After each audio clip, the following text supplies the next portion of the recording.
Detective Conby hesitated to buy into the stranger's explanation, but it was all he had.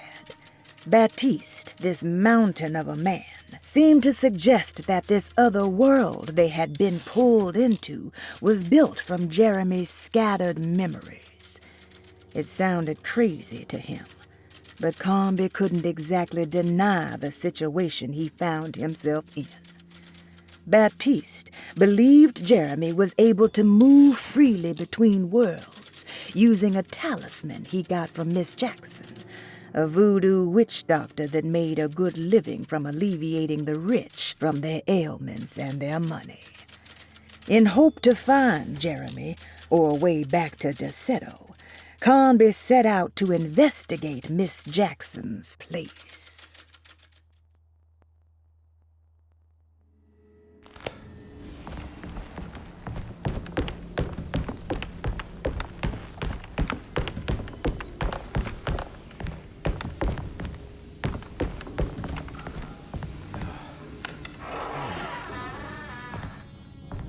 I recognize this place. It's Miss Jackson's seance parlor. Let's see if she's got any information on Jeremy's talisman. He recognized this place. It was Miss Jackson's seance room. The last time he was here, he had been trying to figure out the significance of wasps' nests and horsehair wrapped up in red silk.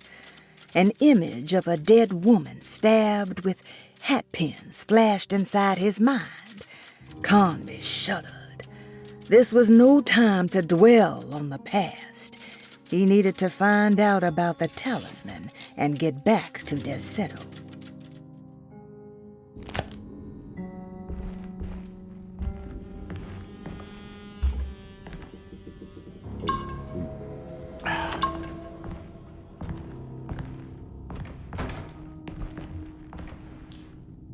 It's the talisman, like the one in the painting.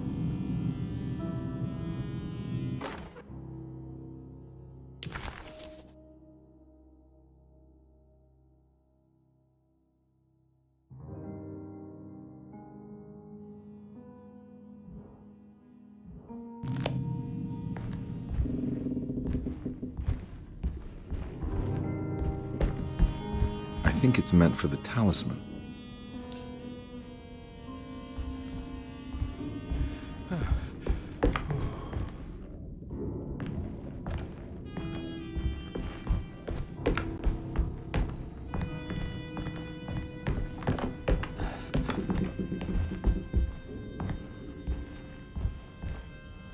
I think it needs numbers, like coordinates.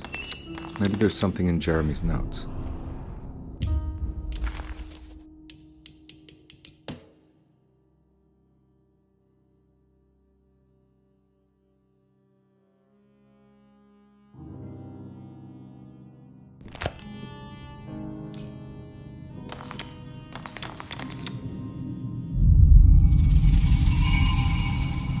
showing something. A place? Where is that?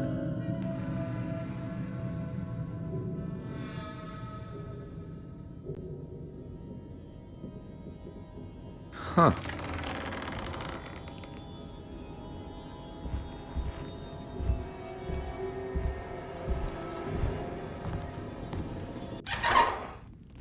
Detective, I was wondering when you were going to show up.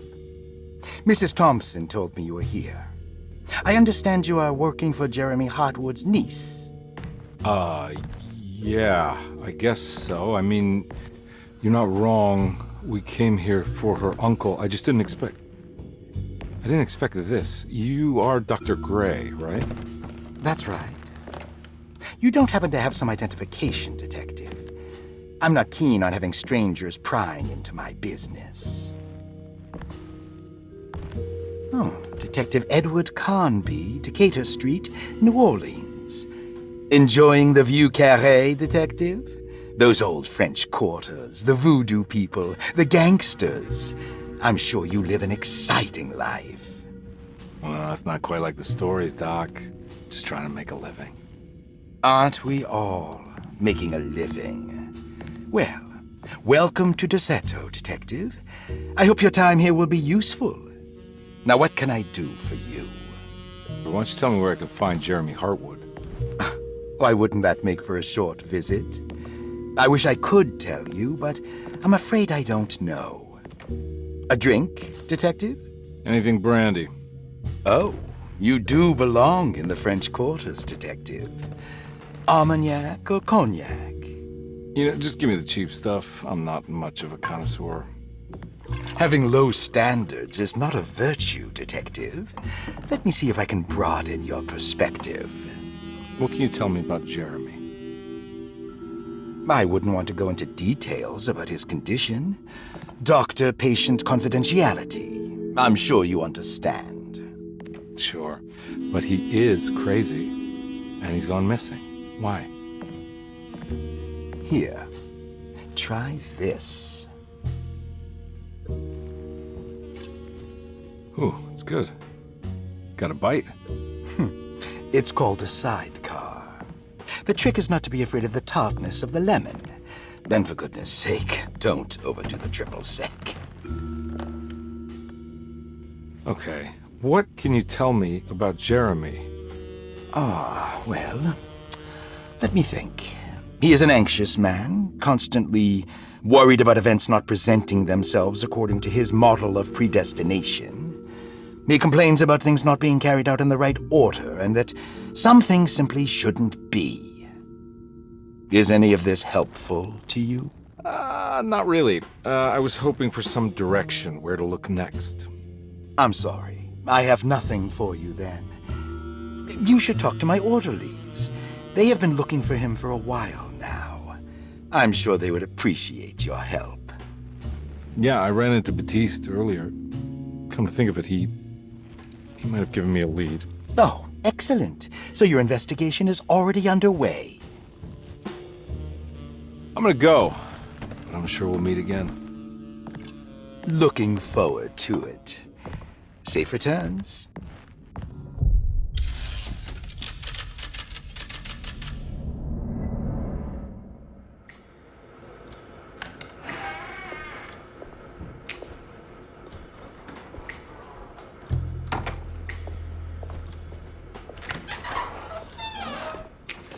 Detective Carnby, where did you go? I was just talking to Dr. Gray. You disappeared. No, it's not what you think. Have you found anything strange going on here? Yes. Everyone is being incredibly evasive and I can't figure out why. No, I mean something you can't explain. Paranormal, even. Detective, I really need you to get yourself together. I can't do this alone. Forget it. I'll figure it out. Do you want to come see Dr. Gray? No, I want to try something. With this talisman, I think I can follow Jeremy to the place he mentioned in the book. What was the name? Do you remember something Spanish? Tarawea. Yeah, that's where I need to go. Detective? Are you gonna be alright? Yeah, of course. Go talk to Dr. Gray. We'll rendezvous later.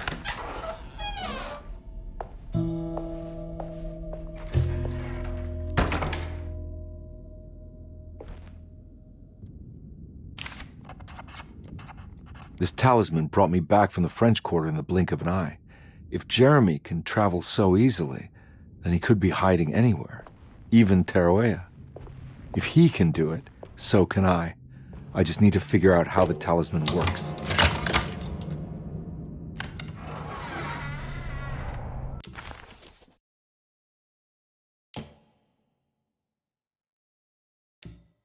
While Detective Conby was grateful to be back at Derceto, he was eager to test his hypothesis.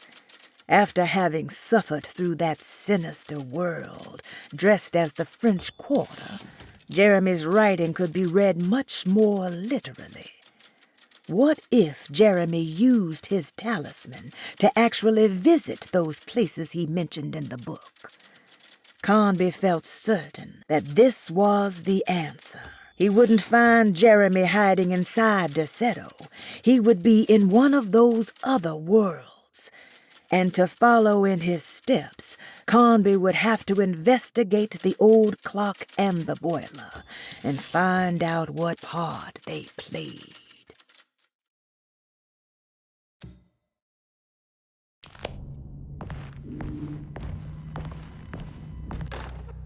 Paul, you're right about the plates on the boiler and the clock.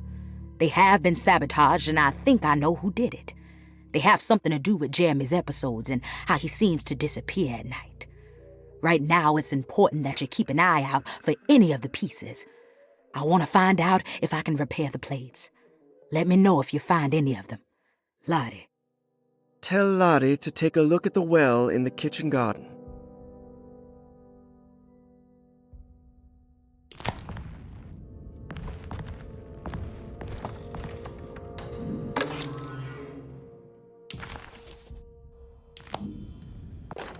Dr. Elmore Lee Gray is Derceto's chief doctor. Accounting and all administrative work is handled by me, Paul Waits. Magdalena Thompson, or Mags, is responsible for the household. Jean-Baptiste and Charlotte Tabois are responsible for keeping the guests' medical regimens in check. Finally, Jack Chance is our gardener, who can occasionally be seen in the conservatory, but is for the most part busy outside. There are currently 6 guests at Derceto. Malcolm McCarthy and Ruth Tallant reside on the first floor. Jeremy Hartwood, Elisabetta Perosi, Grace Saunders, and of course Cassandra Beauregard live on the second floor.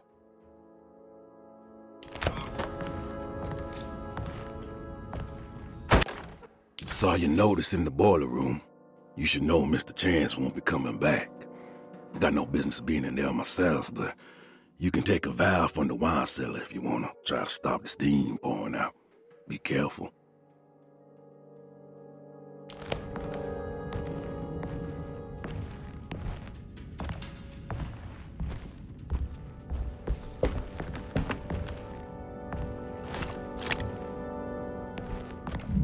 There's no way I can get into this thing. Better leave it alone.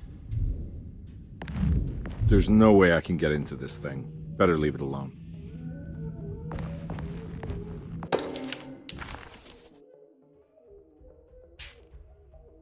Cassandra Beauregard, the beloved author. Very exciting, isn't it? What do you want to put down for reason for admission? What her agent told us. Cassandra suffers from writer's block and needs to finish her moving picture script before the end of June. Mr. Chardot suggests Cassandra's heavy use of barbiturates is holding her back and risks ruining her career. And how should we summarize her personal history? Let's keep it short. Cassandra Beauregard is a beloved crime author who managed to pull herself out of poverty and into stardom. 5 years ago, she tried killing herself by jumping off a balcony. The incident left her a cripple and now relies heavily on her wheelchair. And for diagnostic impressions? Cassandra suffers chronic back pain following her suicide attempt. She self-administers morphine to keep herself ambulant, but has become addicted and the desired effect is now lost. The drug abuse clouds her mind, and she is unable to focus on real life. To save herself from this insight, she instead makes up stories to fill out the gaps in her own thought process, resembling the Korsakoff syndrome. Oh, bravo, Doctor. How will you treat her? First of all, she needs to be weaned from her drug addiction, and hopefully it will resolve her compulsive lying. Then look into permanently numbing her pain in her back through surgery. Finally, deal with her suicidal thoughts. Fantastic. With such a short time before June, I really hope she gets better soon. We will do.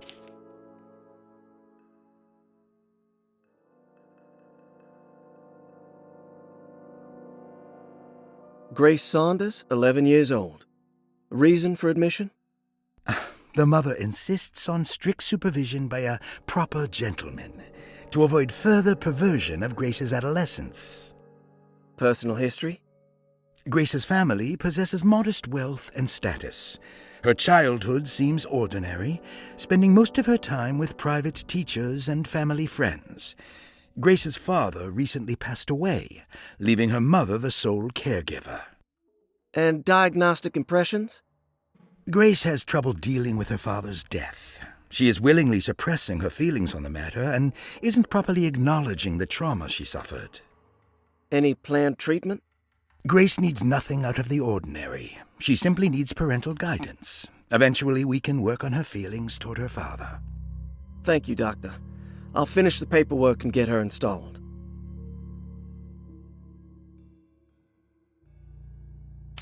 Malcolm McCarthy, 54 years of age. Reason for admission? McCarthy admitted himself to Derceto, stating simply that he needs some damn rest. And personal history?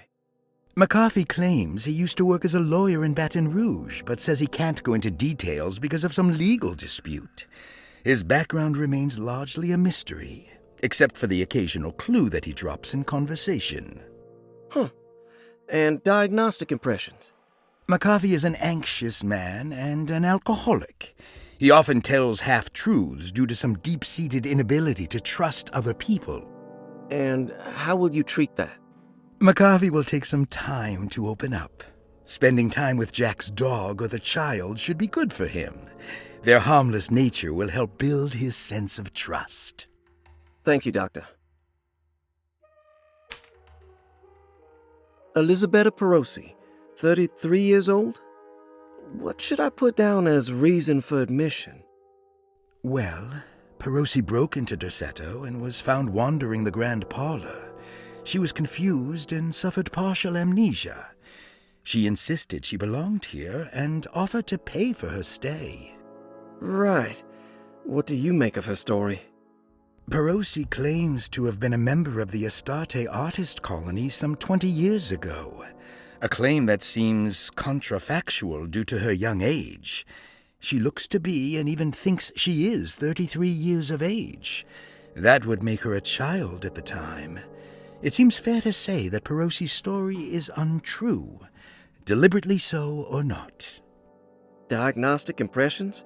Do you have anything? Perosi's story is peculiar because she retracted her story about the artist colony. She no longer claims to be the same person as Elisabetta Perosi. However, my staff's research has confirmed there was a Perosi at that time who was in her early 30s. I suppose this case will take some time to investigate. How will you go about it? I wanted to contact the real Perosi, but it seems the whole colony disappeared one night, September 29th, 1915, during a hurricane. I will have to take it slow and figure out what this spell of impersonation could have been. Oh, I'm sure it will all clear up eventually. Thank you, Doctor. Ruth Talon, 29 years of age. Reason for admission? Ruth's father wishes that his daughter be removed from New Orleans nightlife for the foreseeable future. He fears that her overly free spirit is tarnishing the family's reputation. Sounds simple enough. Personal history? Ruth comes from considerable wealth. Her family owns several hotels and restaurants.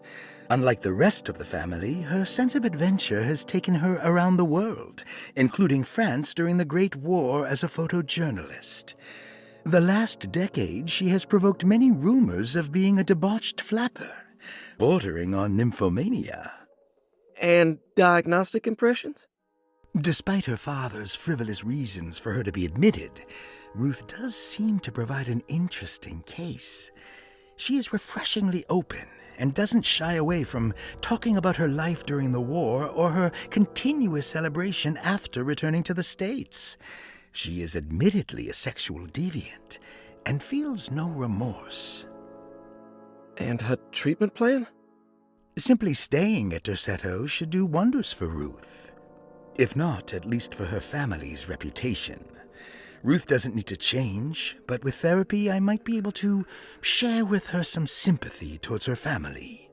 I doubt she will settle down and become as dull as the rest of them, but at least she might try to be more discreet in the future. Looks like all the patients are accounted for, except for Jeremy.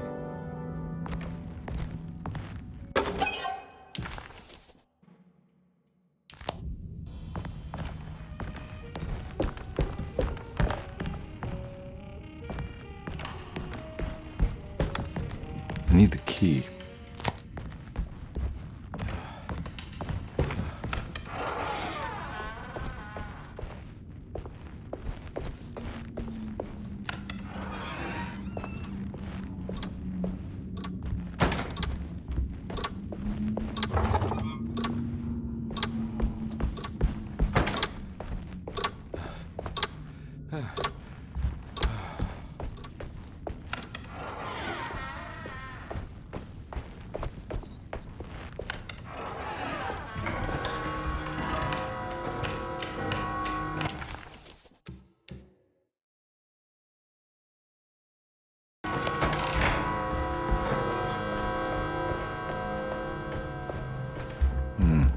I need the key.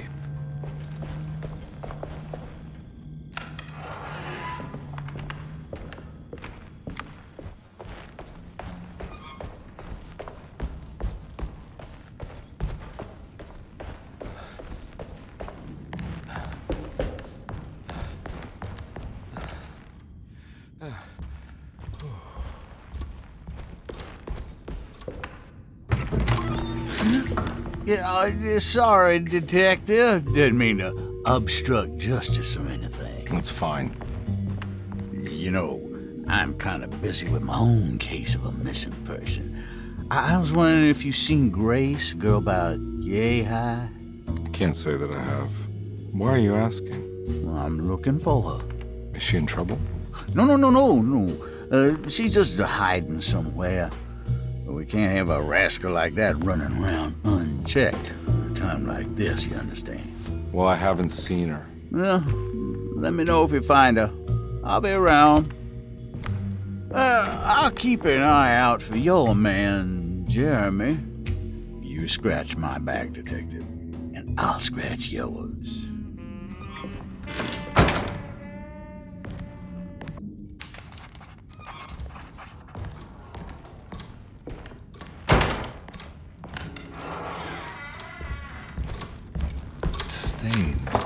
This must be the clock that Jeremy wrote about in the commonplace. Looks like the plate that held the talisman in the seance room. But it's I need the key.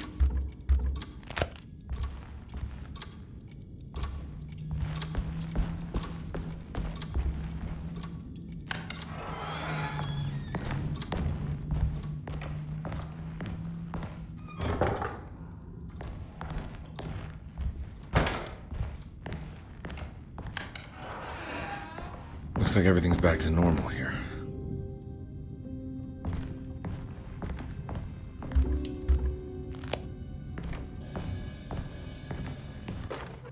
Emily's here. Emily's here.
eccentric. I did it!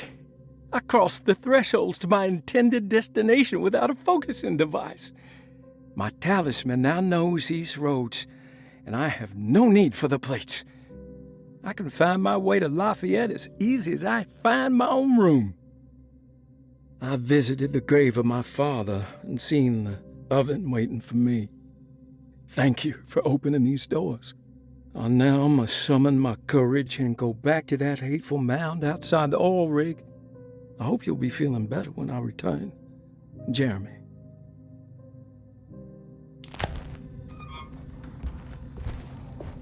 What are these symbols? Looks like alchemy or star constellations.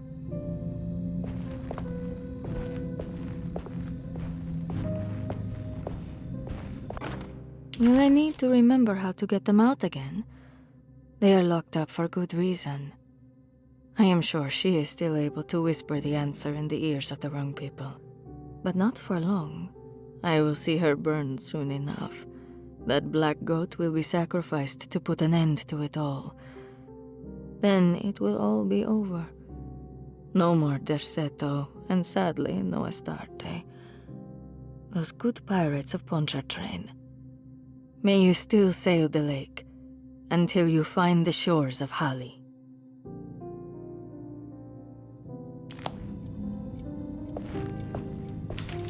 Astarte Artist Colony. I remember hearing about their disappearance. Must have been 15 years or more now.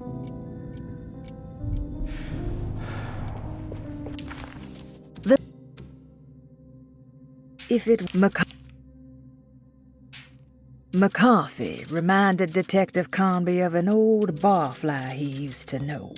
He detested him. There was no getting around it. McCarthy was going to have a hard time getting on his good side.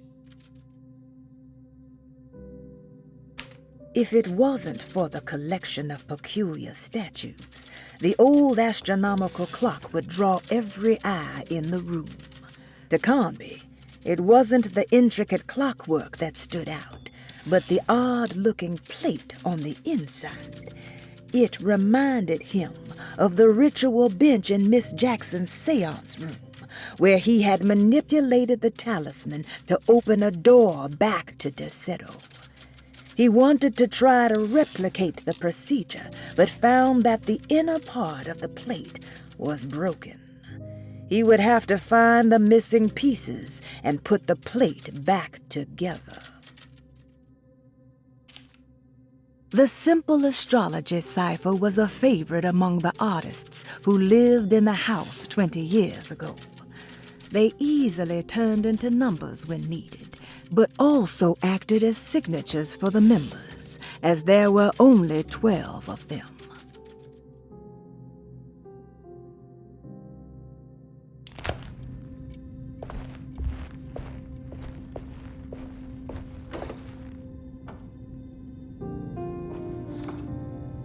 These paintings got some grim-looking rot on